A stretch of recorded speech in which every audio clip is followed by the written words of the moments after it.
Você já parou para se perguntar como as pessoas cegas, surdas e mudas formulam o pensamento?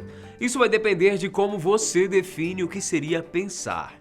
Eu acredito que a pergunta certa a ser feita nessa ocasião seria se uma pessoa é capaz de ter um pensamento como o conhecemos, mesmo sem ter acesso a todos os sentidos de uma pessoa que nasceu sem nenhum tipo de problema ou complicação. Essa é uma curiosidade interessante e eu não sei se nós podemos responder a essa questão com apenas uma resposta, pois não existe uma abordagem formalizada para definir o que é o pensamento.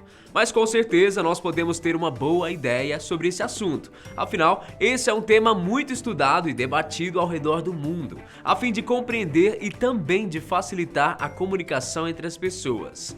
Esse também é o objetivo desse nosso vídeo de hoje, trazer informações que possam te ajudar a entender como essas pessoas pensam e se comunicam.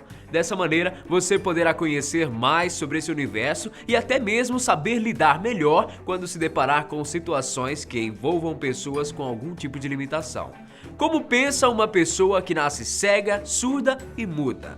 Eu sou o Guilherme Marques e seja muito bem-vindo aqui ao Fatos Responde. Por que os humanos? Por que o arco-íris tem Por que o sete mel não cores? estraga? Por que o mar é azul? Porque o céu é azul.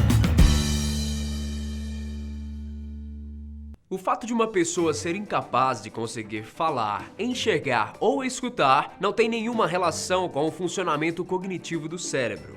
É claro que a linguagem é importante para a formação dos nossos pensamentos, mas a linguagem gestual é também uma linguagem real e dessa maneira, pessoas com deficiência podem pensar e ter as suas próprias opiniões sobre qualquer assunto, como qualquer outra pessoa.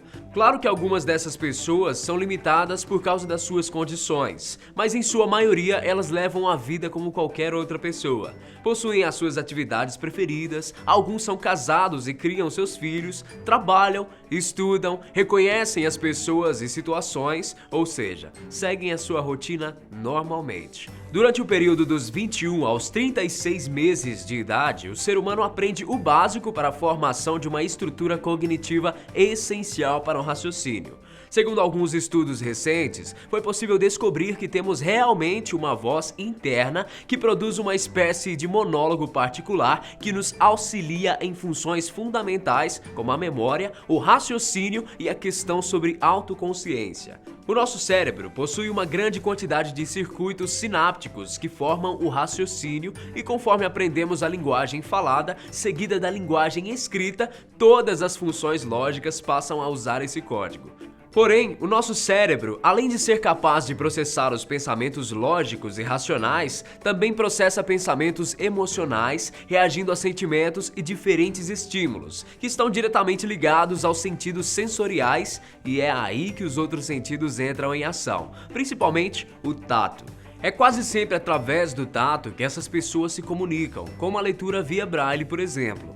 Essa comunicação contribui para que os cegos, surdos, mudos estimulem os seus raciocínios cognitivos e adquiram talentos, práticas e técnicas para viver do modo mais natural possível. A linguagem de sinais também é fundamental para a comunicação de pessoas surdos-mudos. Em 1755 acabou sendo criada a primeira escola para surdos, que ensinava o alfabeto aos alunos através de gestos manuais que descreviam letra por letra do alfabeto. Desde então, esse método vem sendo aperfeiçoado ao longo dos séculos nos vários países no qual foi adotado.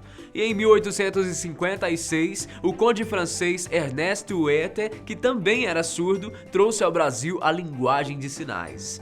Algumas pessoas acreditam que uma pessoa que nasce surda, cega e muda tem que aprender a pensar ou que o pensamento, como conhecemos, se adapta às suas condições. E que se essas pessoas não forem estimuladas ou receberem uma educação apropriada, elas nunca irão aprender a falar ou se comunicar de maneira eficaz por conta própria.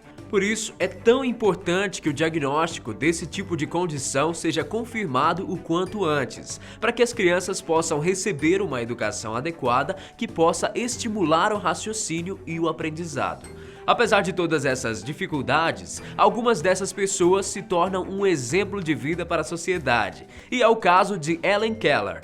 Cega e surda de nascença, Ellen contou com o apoio da sua professora para ser capaz de entender o seu papel dentro da sociedade e, dessa maneira, conseguir se expressar e dar a sua contribuição para o mundo.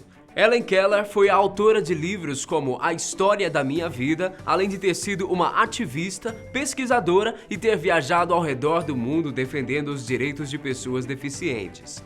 Enfim, a comunicação, processo fundamental para o nosso progresso, se desenvolve de uma maneira diferente e única em pessoas que nascem sem algum desses sentidos, que pensam e raciocinam de maneira similar a nós que possuímos todos os sentidos. Eu espero ter esclarecido um pouco sobre esse assunto para vocês. Eu vou ficando por aqui e a gente se encontra no próximo Fatos Responde. Tchau!